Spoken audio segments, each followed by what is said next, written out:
Good morning or good afternoon. Welcome to today's presentation and discussion, Digital NEPA. A few quick notes for folks. If you're experiencing any connectivity issues, simply exit the meeting and rejoin. Don't worry, we're recording the presentation and we'll send you a link to it in our follow-up email.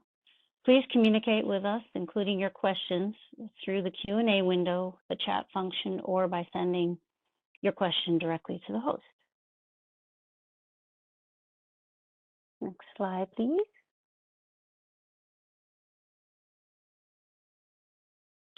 Thank you for joining us for today's meeting. My name is Valerie Porter, and I'm a senior environmental planner and project manager specializing in NEPA.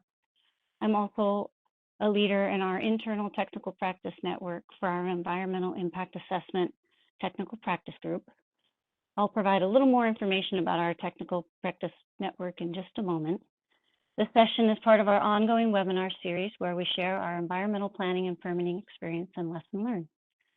All the attendees' lines are muted, and we'll have approximately 15 minutes at the end of this session for questions. Again, please submit your questions or comments in the WebEx chat, the QA function, or directly to the host. First, a little bit about AECOM. As many of you are aware, AECOM is a large consulting firm with a worldwide footprint.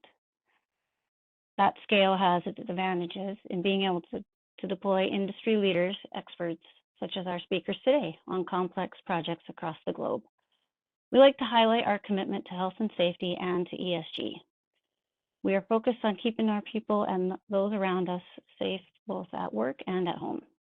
And we embed ESG principles in our work to deliver on our philosophy of building a better world. It's intuitive for us to think about how people are affected by our projects and work towards shared best solutions for our customers and the community. Next slide, please.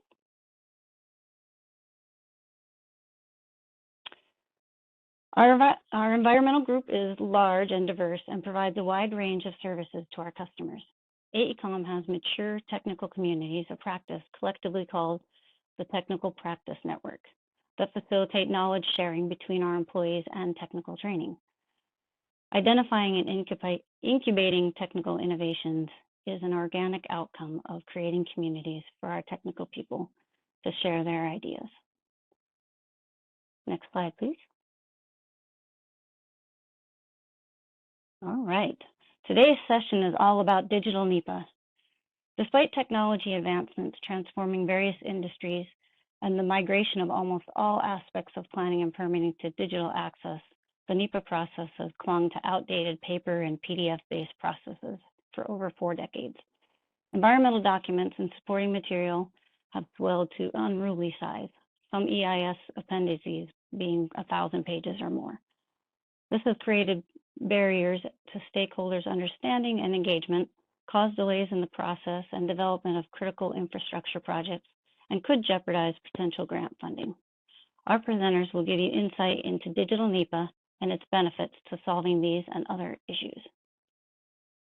Next slide, please.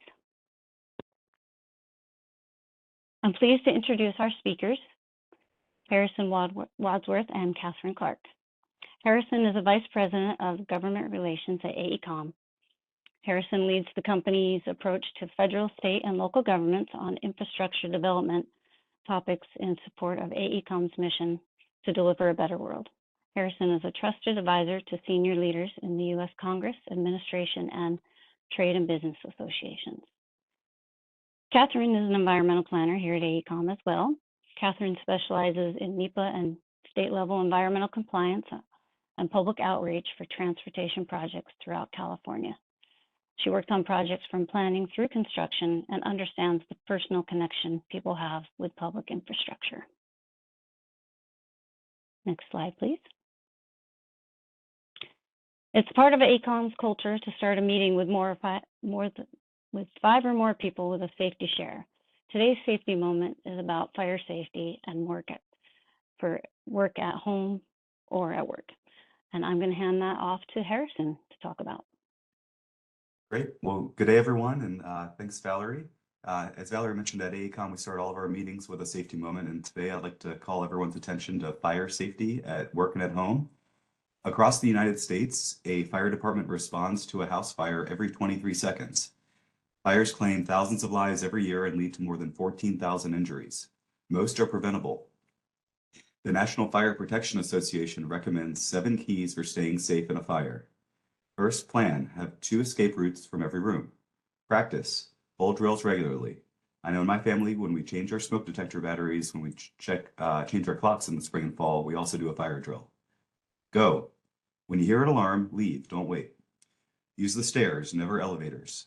Leave the building and gather at a safe distance outside.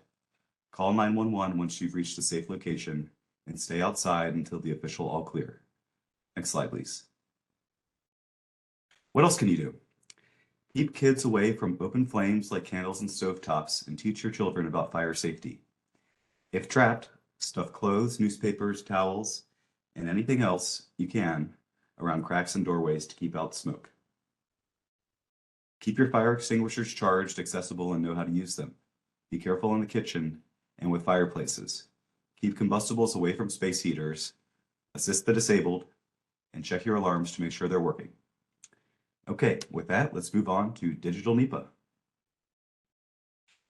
As Valerie mentioned, I represent AECOM before government officials in Washington, D.C. and across the country. And for my entire career, the National Environmental Policy Act, or NEPA, has been a regular topic of discussion among lawmakers in Washington and across the states. Some see the law as an impediment to delivering infrastructure projects, a bunch of hurdles to jump over to get to the finish line. Some see the law as an enabler of delivering infrastructure projects, a series of steps that ensure environmental and community impacts receive due consideration before a project moves forward. Most hold views somewhere in between. All agree the process frequently takes too long.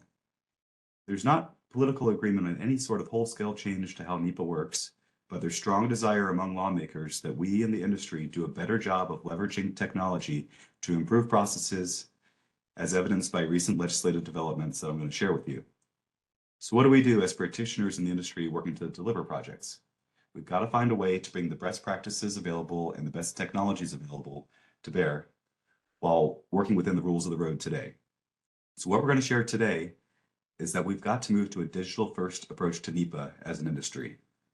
The regulatory landscape is beginning to shift in this direction.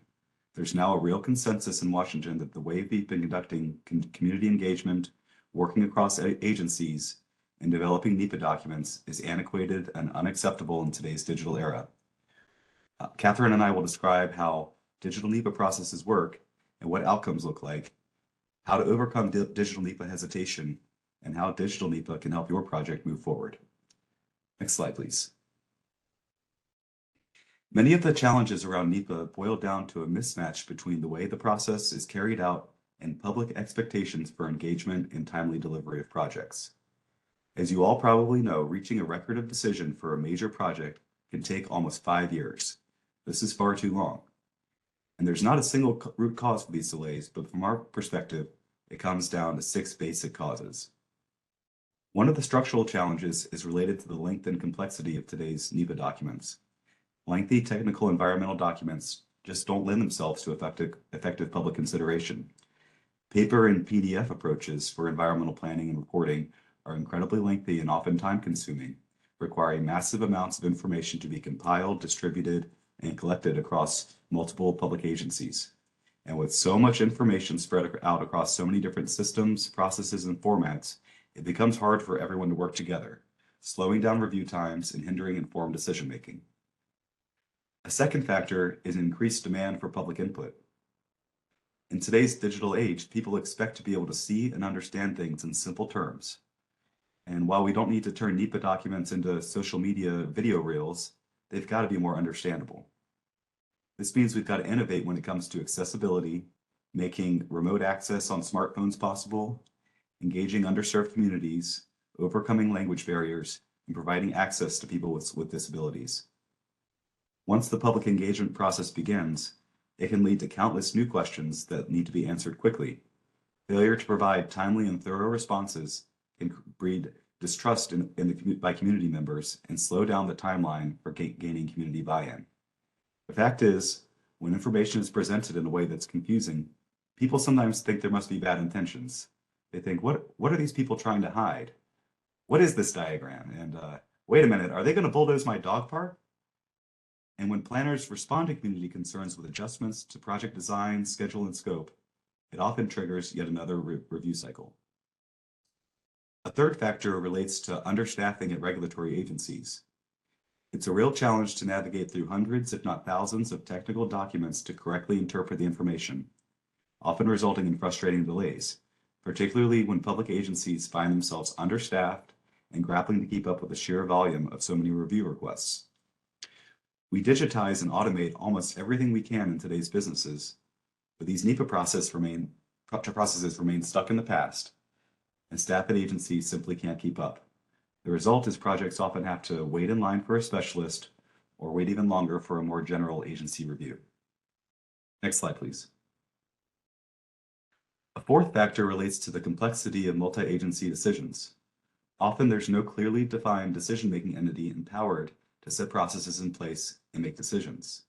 NEPA is intended to help develop a holistic view of potential project impacts, and this requires sharing of information and collaborating. In our own organizations, we collaborate on cloud-based platforms that allow us to concurrently review and edit documents. But in NEPA practice, this often reverts to trading documents back and forth at best or simply meeting in person. The fifth factor has to do with the lack of transparency and accessibility. If information is hard to find, even if it's in a document, people can lose trust. One of the challenges here is that even though we can produce great websites to summarize a project, the NEPA regulations require commenting on the actual environmental document. And finally, there's the threat of lawsuits. This reality causes planners to sometimes defensively add content and details about a proposed project and alternatives considered in an effort to ward off litigation risk, resulting in even longer, complex, and sometimes difficult to comprehend documents. For example, California's CEQA is often used to delay or stop transit and sustainable transportation projects that would have a significant benefit to the environment.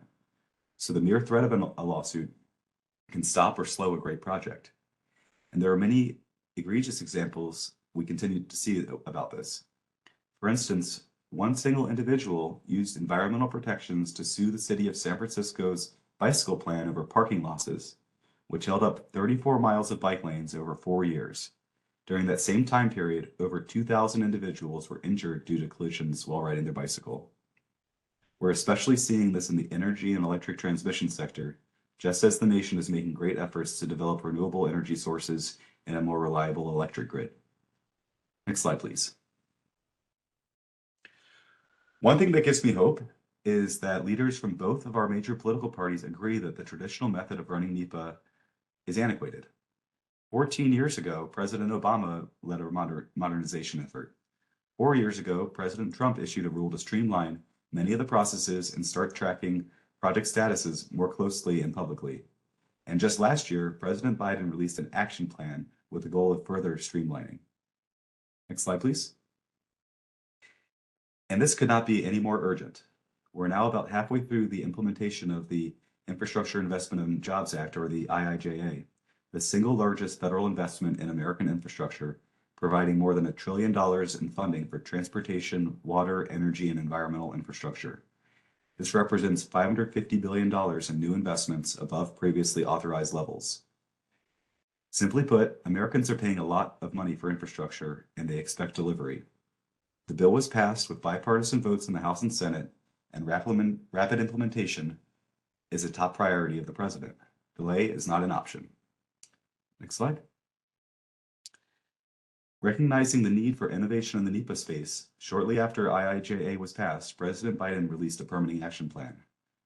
As this slide shows, the action plan's goals can be best met by moving the NEPA process away from legacy paper and PDF-based methods to cloud-based interactive digital platforms. At AECOM, we have such a platform called Plan Engage, which Catherine is going to share more about shortly. The plan calls for cross-agency coordination, best enabled by real-time collaboration on a digital platform. It calls for clear goals and tracking of project information to improve transparency, accountability, and certainty. A cloud-based interface makes this possible, whether it's version control or tasking and tagging one another to align workflows. It calls for more meaningful outreach to communities. A digital-first approach makes project information more accessible, intuitive, and understandable for everyone. Digital documents can be instantly translated to any language. It calls for improved agency responsiveness and technical assistance. A digital platform makes real-time communication and rich visualization for project details possible, resulting in higher fidelity of understanding and better engagement. Finally, it calls for adequate resourcing of agencies. Digital solutions reduce paperwork and save staff time through workflow management and automation of certain rote tasks. Next slide, please. Around the same time the action plan was released, Congress started to get active on affirmatively encouraging project sponsors using federal funds to move to a digital, cloud-based, interactive approach to developing NEPA documents. And even though it seems like every headline we read about Congress talks about strife and bickering, they actually really agree on this. Everyone has projects in their districts. Congressman Garrett Graves said it best when he said it's time to update NEPA processes so the purpose of the law can be fulfilled. Likewise, Bruce Westerman, who chairs the Natural Resources Committee, fully endorsed the e-NEPA provisions added to the Fiscal Responsibility Act of 2023, which I'll discuss in a moment. And Congresswoman Val Hoyle from Oregon spoke very eloquently recently at a hearing about her frustration with antiquated processes and the need to bring NEPA reviews to the 21st century. Next slide, please. So Congress took action on NEPA process improvements as part of the Fiscal Responsibility Act of 2023. And this was legislation that more broadly addressed the debt limit and set spending levels, but it had these important NEPA provisions as well. It narrowed the scope of agency considerations in NEPA reviews to impacts that require analysis to reasonable foreseeable effects, codifies the one federal decision executive order from the Trump administration, providing for a single schedule driven by a lead agency with the goal of a 1-year time limit for environmental assessments and 2 years for more comprehensive environmental impact statements. It also provides for a private right of action for a project sponsor to sue agencies for failing to meet these deadlines, and clarifies that a project sponsor may provide aid to the lead agency. It also directed the White House Council on Environmental Quality, or CEQ, to conduct a study regarding the potential for online and digital technologies to address delays in reviews and improve public accessibility and transparency under NEPA. This study is to examine the possibility of a unified permitting portal that would allow applicants to submit documents, upload and collaborate with the applicable agencies to edit documents in real time, upload and display visual features such as video, animation, GIS displays, and 3D renderings, track the progress of individual applications, and the permitting portal is to include a cloud-based digital tool for more complex reviews that would require interagency coordination and consultation. That tool is to help with centralizing across all agencies the data, visuals, and documents, including GIS displays, other visual renderings, and completed reports and analysis necessary for reviews, streamlining communications between all necessary agencies and the applicant, allowing for digital management of comments, generating analytical reports to aid in organizing and cataloging of public comments, and be accessible on mobile devices. The permitting portal is intended to boost transparency in agency processes and present information suitable for a lay audience, including but not limited to scientific data and analysis and anticipated agency processes and timelines. We're just about 1 year since the enactment, so when the study is supposed to be completed, so I'm excited to see the results when they're published. Additionally, the federal appropriations bill that provided funding for transportation and military construction programs for this year encouraged the government to help project sponsors move their NEPA processes to an interactive web-based approach. And last year, this approach was endorsed at congressional hearings by the Secretary of Transportation and the Federal Highway Administrator. Next slide, please. In parallel to the work on the Fiscal Responsibility Act, a group of lawmakers that sit on the committees of jurisdiction over highway and NEPA policies introduced the Interactive Federal Review Act. I pulled some statements from their press release announcing the bill. Congressman Dusty Johnson from South Dakota said, "NEPA reviews are stuck in the 90s. Congressman Greg Stanton from Arizona talked about his state's critical highway expansion projects, and now interactive digital federal reviews are needed to help make the process go faster. And on the Senate side, Cynthia Lummis from Wyoming joined Mark Kelly from Arizona in calling for a streamlined environmental process enabled by modern technology. Next slide, please. The legislation encourages moving NEPA processes and documentation to interactive cloud-based processes. It directs the Federal Highway Administration to select 10 projects to demonstrate this approach and would further prioritize projects that have a digital NEPA plan when issuing discretionary grant awards, and would require a report to Congress on the efficiencies observed. I'm now going to hand it over to Catherine Clark to talk about how you can be a NEPA innovator and start to leverage digital approaches in your NEPA process. Thanks, Harrison. So as Harrison just told us, the regulatory requirements are really moving toward efficiency in projects. One significant efficiency that we can see is moving a lot of these interactions online. So I'm going to focus on one area of that where we can create this efficiency, and that's using an interactive web-based platform to circulate the environmental documents. So that's kind of where I specialize, and I'm going to take you through some examples of that and show you what that might look like. These are significantly more common in other countries right now. So we're seeing a lot out of the UK. We're seeing a lot out of Australia, New Zealand, and there have definitely been some examples in the United States. I will say this is picking up steam quickly here in the US, especially in light of that US DOT challenge that Harrison just told us about. So here you can see 3 examples from different types of environmental documentation with different agencies. Federal Highway Administration used this tool to circulate an environmental document, an EIS. Department of Homeland Security used it to circulate a programmatic environmental assessment, and even the states are getting in on the action. We had a state level environmental impact statement from Washington State, and these are just some of the examples that I was able to quickly find online. I'm going to take you through a demonstration so that you can see the interaction with what, just one example of what this kind of interactive web-based environmental document could look like. And so you can scan that QR code and you can take a look at this later on your phone, on your computer, on your mobile device, whatever you need. And I'm going to go ahead and walk you through it. So here at AECOM, we have developed a proprietary software. We call it Plan Engage. And it was built for complex projects. However, it can be used for all types of projects. So this is just one application of how we might get some streamlining efficiency through the environmental process. And I'm going to press my video. The video may lag a bit, but you can check this site out on your own, and we can show that QR code again later. So if you're having bandwidth issues, don't worry about it. So what we're going to see right from the get-go here is that you're going to use this landing page to set your expectations for what your user is going to be seeing. So you can use that to explain how your site either replaces a PDF of your environmental document or is a companion to it. And then we can use the navigation bar along the left-hand side very much like a table of contents. We created this page to look like the paper environmental document that it was a companion to.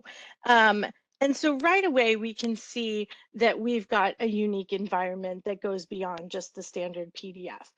As we scroll through text on the left, what we're seeing on the right, which is an interactive mapping environment, is automatically updated to tell the story we want to tell. We can allow this to be interactive to create more information for the public to really help this come alive. So in this case, we clicked on that. We see the 3 barrier types that are available at this location, and you can see there are 11 locations with different variations. So that's really going to help the project description immediately come to life for your public. Also, we have an opportunity in this web-based environment to reinforce and help break down technical terms. So every time we hover over one of these blue things, we're going to see a description. That way, when you get a few pages in and you forget which barrier type is which, you're able to see that. So really helping to break down the complex and make it much more straightforward. As we scroll through, and everything's customizable here, as we scroll through, we're going to see the information on the right-hand side of the page automatically change to reinforce what's being described in the text, because there is a lot of information here. So this is one way we can help walk our user through it. Now they can set their own information as well, right from clicking on these buttons, and can also, get a little bit more information on what each of the icons means here. And so all of this really helps you to tell your story and demystify your process.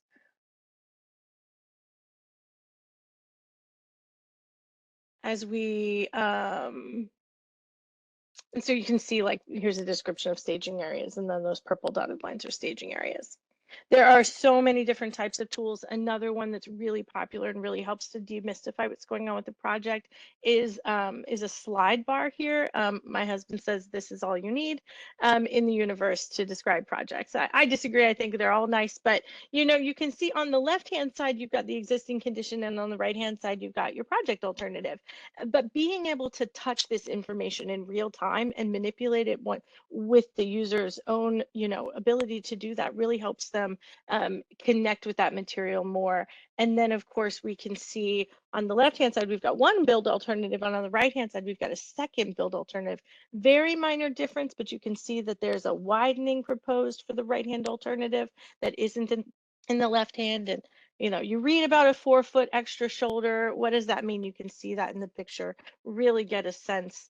So very powerful tools here. I'm going to show you one more tool here that, this is really technical information. We're digging in deep. Maybe only the regulators are going to click through, or somebody super interested in that particular resource. You can pick and choose what's most meaningful and where to spend your time instead of having to flip through pages. So in this case, we see right away, as we scroll through the descriptions of multiple different endangered species, the map is going to get updated right away to show information about each species. And then, of course, we can bring in that slide bar right into our map too, so we can see the different effects that might be caused by each of the various project alternatives in this location. We can see temporary and permanent. Of course, the user can change what they're seeing, but it's going to be set up to help us tell that story that is being described in the text.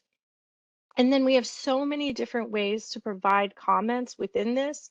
One example is that people can pin right to the map. And that's powerful when we're asking people to tell us about something that they might know about their community. And everything we see is customizable, what's being asked of them, how they provide feedback, what you do with that feedback. Continue to set those expectations there. I did want to show you that there are some areas of your document or your project might not have so many bells and whistles to demonstrate. And that doesn't mean that this tool isn't worthwhile for your project as well. So even when we just have text here, even when we're just using the text to further illustrate what things are meaning here, this is very powerful. And that's because when we bring something into the digital environment, into an interactive environment, it's automatically able to be used and optimized for a mobile device, and it's automatically translated into many different languages. And so I'm going to show you an example of that. So very powerful features here. This is an example of what it looks like. On the left-hand side, the browser is set to read in English, and on the right-hand side, the browser is set to read in Spanish. Everything is text, so everything is translatable, and the user doesn't have to do anything, right? So whatever language people browse the internet, whatever language your users are reading their own news in, they're going to interact with your project in that same way. And that's, there's no extra cost there. It's just built right in. And that's definitely one of the very powerful tools from this interactive web-based environment. You might be asking yourself, as anybody would, when we change an entire industry, it's going to bring up a lot of questions. So I know I'm thinking, you might also be thinking, am I even allowed to do this? Is this going to bring unwanted attention to my project? I just want to get my project done, right? Will the technology be hard to use? Is it going to be expensive? So let's dig into each one of these topics a little bit. And then in the Q&A, you can get a chance to ask some of your own individual hesitations and questions. On the subject of guidance, You are allowed to do this now. I think Harrison made that pretty clear. We don't need every individual lead federal agency to put out a document saying, yes, please do this, and this is how we want you to do it. This is wide open. In fact, you're going to get a little bit more leeway now, because as the lead agencies and as you are working with your lead agencies, you're going to be able to help educate them and direct them on what you think would be best for your project. And I recommend using existing guidance. What makes a good environmental document?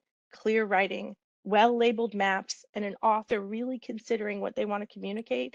Those are the same things that make a good interactive web-based environment. So you already have all of the information you need. And then each project is going to benefit from a slightly different advantage. So as you're going through these demonstrations, as you click through the mobile site, through the site later, think about what is going to be the driver for you, because it's going to be different for every project. Maybe you're trying to reach a community that's hard to reach, and this is a good way to do it. Maybe you're trying to reach a younger audience, and they might be more on their phones, whatever it is. Maybe you're just trying to get it done faster and help people understand things. When we think about engagement, and we think, oh goodness, if I blast this out to the whole universe, am I going to get inundated with comments?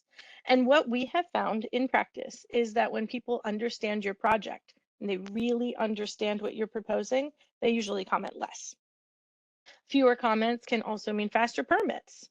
Regulators, just like Harrison was saying, your permit agencies might be overwhelmed. They only have limited time to read your information. They get confused and they start thinking your project is a mountain.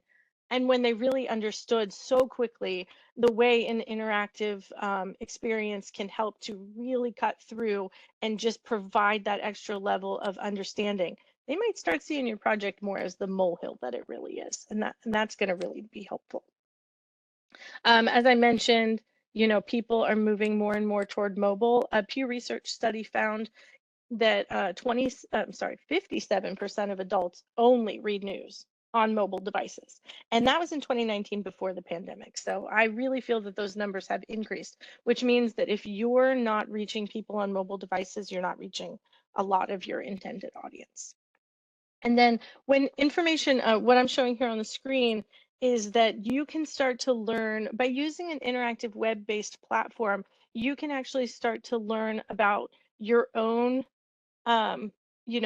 people that you're trying to reach. So you get information back from them more than just the comment. And this is really helpful for project teams and lead agencies. When you're going back to the same communities over and over and over again, building a rapport, it really helps to sort of get some information back from them about what they're looking for, how long are they spending on different pages, are they new or returning users, how are people engaging, how are people getting to your site.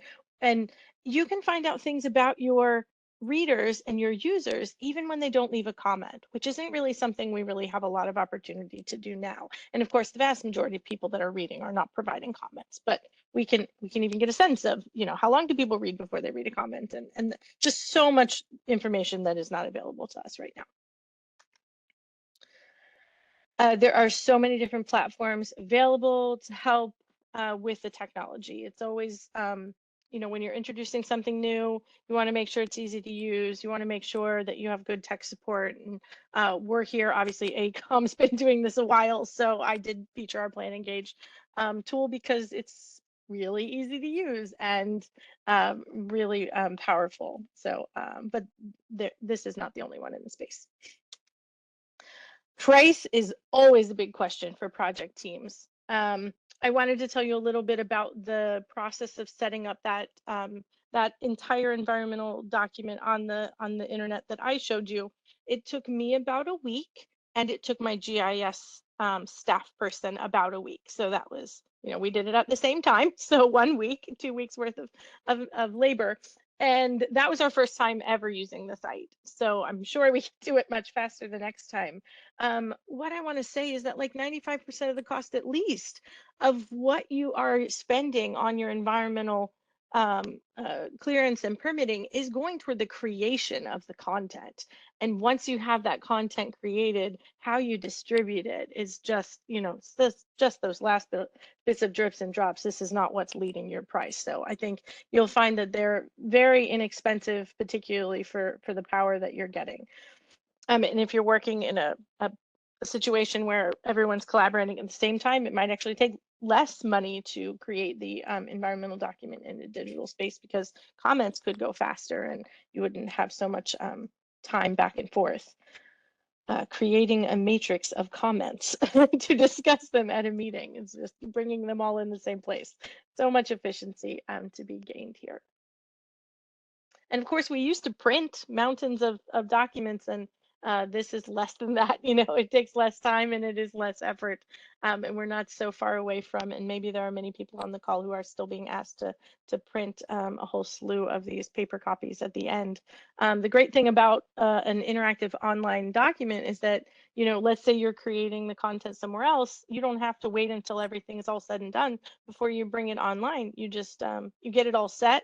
You make those few minor changes in the last few days when you're getting your signatures, and then you hit publish on the same day that you file your notices. So it couldn't be simpler. Very efficient for the process.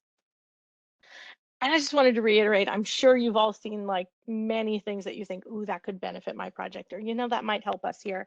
But I just wanted to reiterate, like, we're really going for helping deliver projects on time and on budget. That's what every one of us is here for, no matter what. So the benefits of bringing something into an interactive space or any of these efficiencies of digital is efficiency, greater understanding, better saturation of key information without creating anything new. You're already doing a lot of this. You know, you show what you have to help explain your message better. You don't necessarily need to create something new. You can, and it looks lovely, but you can go with what you've got. Collaboration in real time, as I mentioned before, the ability to provide in multiple languages with no additional costs and to be mobile friendly. These efficiencies cannot be overstated. And at that, I'm going to turn it back over to Valerie. Fantastic. Thank you, Harrison and Catherine. That was a great discussion of digital NEPA and where we are and where we could be. So as promised, we have time for questions. So if you have any comments or questions, please enter them in the QA or in the chat windows, and I'll see what we've got coming in. This might be a question, well, Catherine, you might want to address this. This is a multi-part question that says, how does this review process work with a digital approach if there are multiple reviewers that need to provide input?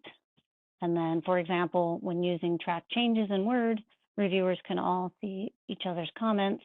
Changes can be tracked so the reviewer can see how their comments were addressed.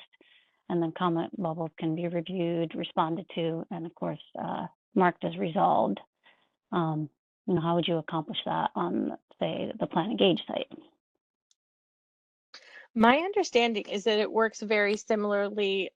You can get your entire project team into the Plan Engage environment, each person having their own login, and then they can work collaboratively. And so I haven't been part of a project that's done that. The rules are a little bit different in California, which sort of hasn't had us jump in with both feet so much on getting all in the same space. But we're using a lot of those tools in other platforms right now. And so my understanding is that, yes, it's very, you know, it was really built to do multiple reviewers and collaborators. It's really, I know for our tool in particular, it was built to completely replace the Word environment and the PDF environment.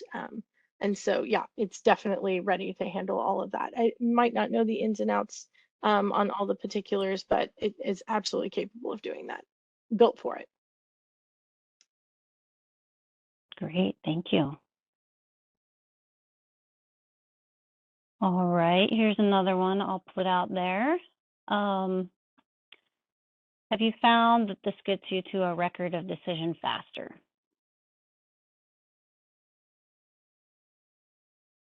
Yes. Maybe, yeah, it was probably Chris to Catherine.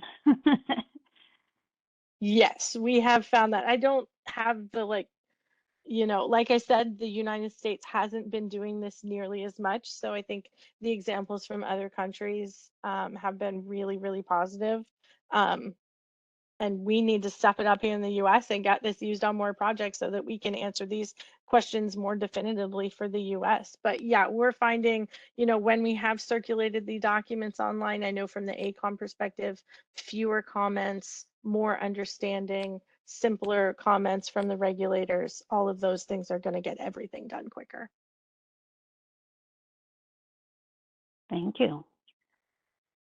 Okay, this question might be a little more technical, and if Christine's on, you may be able to answer this, but and Catherine, you may be as well. Just let me know. But how does the document retention work for the for a cloud-based document?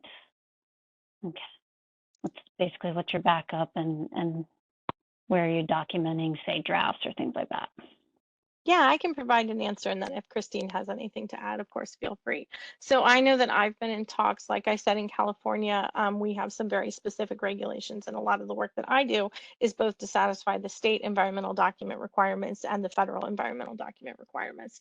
And so we're always trying to do both to really streamline it and save work. And so this was the question that I got from the state clearinghouse as well here in California. And absolutely, so you as a project team need to make sure that you are keeping good track and following all the laws. The tool doesn't get in the way of that at all and has several features to help do that. So first of all, the Plan Engage environment in particular, which I'm the most familiar with, allows you to print to PDF. So basically you print the entire document to a PDF and that becomes your legal record. So you do that on the day of publication, to make sure that everything is solid and you have a record of what's being distributed. So that becomes, your record there. And then you can also decide as a project team, obviously you want to leave your document, your interactive website up long enough to circulate, and then take comments. And I recommend, kind of keeping, you work on it for a few months or longer, and then you publish, so it becomes public. I know we've used this in the past as well. You can publish certain parts of the site, so you can use it for scoping, keep a minimum amount of material up for a while so that people are used to coming to your site as the touch point for your project. And then you put up the environmental document and publish that, keep a record of that, and then you can you can kind of take that down and replace that with some other information, like letting people know, hey, we're distributing, but here's the draft. You can read the draft. We're not taking comments at this point in time, and then check back, whenever you can communicate with your audience about the final, and then you can just go ahead and put the final changes right up there. So you can use it as a living site. That's definitely one way to do it. And then you can decide. So you're going to keep the site up for a couple of years, maybe through construction, so that people are able to come back and continue to interact, or you can move the PDF into a more static location. Obviously, it's not going to be as interactive, but you can still, that's why I think those automatic extents are so helpful on the mapping environment, because you can sort of set it up to where, well, you're going to get the basic map right from the get-go, so it prints decently well, and then people are able to interact with it. But just because, like, let's say 5 years down the road, somebody's reading your PDF, they might not get as much benefit from the site, but they're not going to get anything less than the standard PDF that you're putting out today. And so you really have this opportunity. Some people are keeping the sites up, for a really long period of time, and what I find is that a lot of people are taking them, well, a lot, we don't have that many examples so far, but that some people are taking them down, a little while after the circulation period and the final decisions are made. And so it's really flexible. And that's one of the things about there not being guidance, is that you're not really held to any specific rules. So you get a chance to do what works best for your project. Excellent. Thank you, Catherine. Christine, did you have anything to add to that? No, nothing to add. All right, thank you. All right, on to the next one. I think we're getting a lot for Catherine. How does this very graphic approach impact the ability of the deaf or blind communities to interact with the content? Do the screen readers work with the maps? What are the ADA implications of this approach? That's a great question.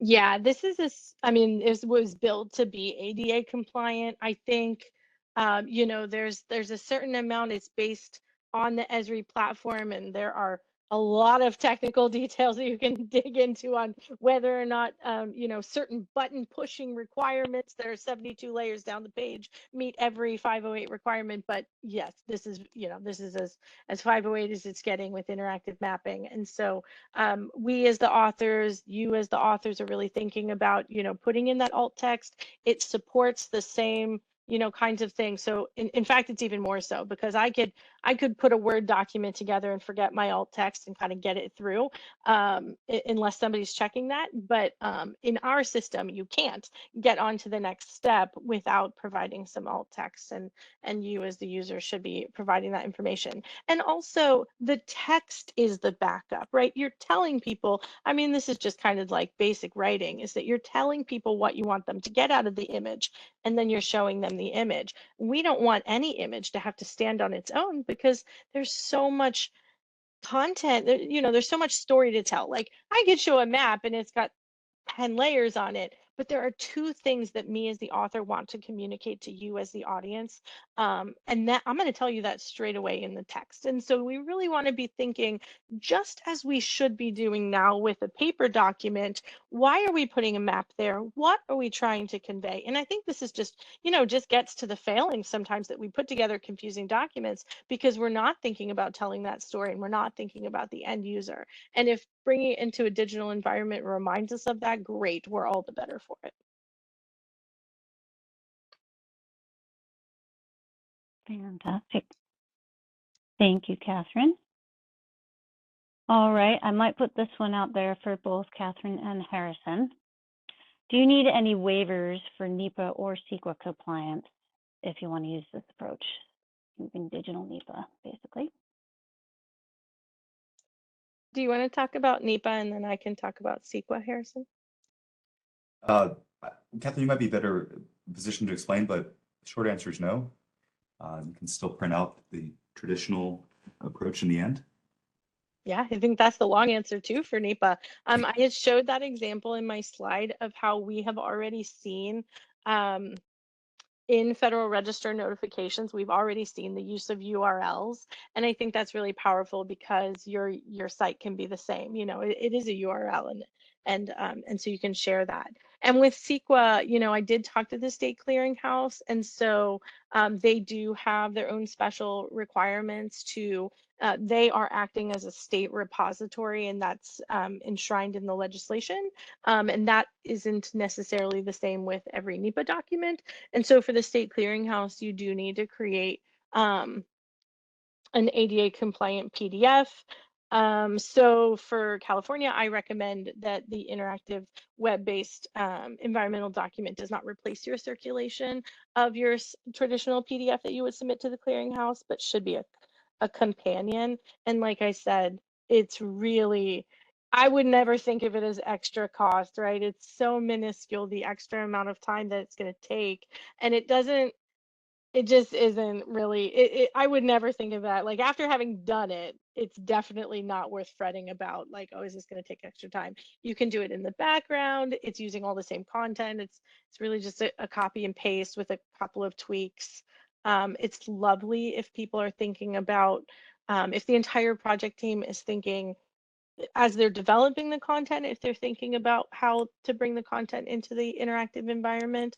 But, you know, when I'm thinking about, you know, for my own practice, I'm doing joint documents and I'm doing them in California. So I want to think about having an interactive document that is going to mirror the PDF. But that means making a better PDF, not a worse website. So let's get those all thought of right from the get-go. And then also just, you know, so we want to make sure that the interactive environment is going to provide the same information, but because it's interactive, you're just going to get more understanding, right? So you can click the buttons. Those layers are all still on the mapped PDF, but without the ability to click on them, you're just not getting as much out of it. But that has been standard. I hope that answers your question. And no, you don't need anybody's permission to do this. Everybody is ready to go here. You know, it's so we're doing this in California. We're doing this federally, and no, you don't have to ask anyone's permission. Fantastic. In fact, it's being encouraged. You know, just showing up the US DOT upcoming competition, so or challenge. So yes, definitely not. No waivers required. Okay, I think I've got one more question, and then if anybody else has questions, please go ahead and send them to the chat or the Q&A, and we'll get to that. But I'll go to this next question here. Does Plan Engage make use of artificial intelligence to help with analysis? I'll throw that one probably to Catherine and potentially Christine. Well, we did just talk about this as a team, actually, because of course AI is so in the news right now, and there's so many wonderful AI tools. Plan Engage can bring in a lot of other tools, and it can be a space where these tools are easily used. It by itself does not automatically have any of those tools, but it can really accept other things. So the other day, and this isn't AI, but the other day I was being shared a 360 tour, and I was like, oh, can I bring this into a Plan Engage site? Oh yes, it took 30 seconds because we can use iframes to bring other websites within the environment just to make it easier to share even more content without anyone having to click on a button to go anywhere else. And we have the ability to link in with Power BI dashboards so that people are within the same space and they're using information that might be, the back end of that data might be elsewhere. And so the same could be said for AI. If you have an AI tool, you can link it into that Plan Engage environment so that everybody can be in one space and use those really powerful tools without having to go somewhere else and have other logins and have other clicking. In fact, Christine, maybe you can talk a little bit about how we're doing this in the environmental remediation space. Sure. Yeah. Happy to chime in a little bit. I think first off, you covered that question very thoroughly. But overall, just to kind of chime in on your point in terms of Plan Engage, specifically talking about Plan Engage as a solution, it is very flexible. So you're able to unify all different types of data sources. And that certainly is something that we're helping with in terms of just in the environmental data management space. And specifically on various types of remediation projects as well.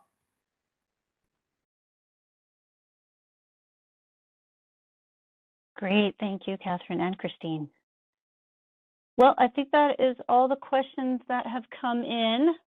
I just want to point you here to our next upcoming webinar in our ongoing series, Grids, the Backbone of Energy Transition.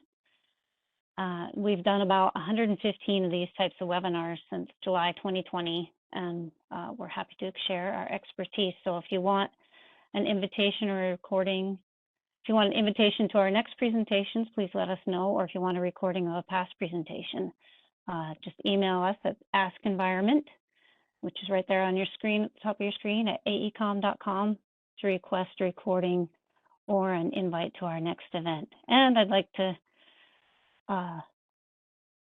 talk to you a little bit about our Lost in Transition. Next slide, Catherine. So be sure to check out our latest Future of Infrastructure report called Lost in Transition. The report is helping our clients navigate the energy transition with practical, profitable, predictable, and people-centric strategies to achieve net zero. It's based on research carried out with nearly 850 senior executives covering 9 industries and 22 countries. So it's quite fascinating. Just scan the QR code with your phone here or type in the bit.ly address from the screen. And we'll have this in the presentation as well, the recording of this presentation. So if you didn't catch it there, you can catch it when we send recording out to you. I'd like to thank everybody for attending this presentation with us today. We sure appreciate your time today and your questions on this evolving digital in the NEPA age.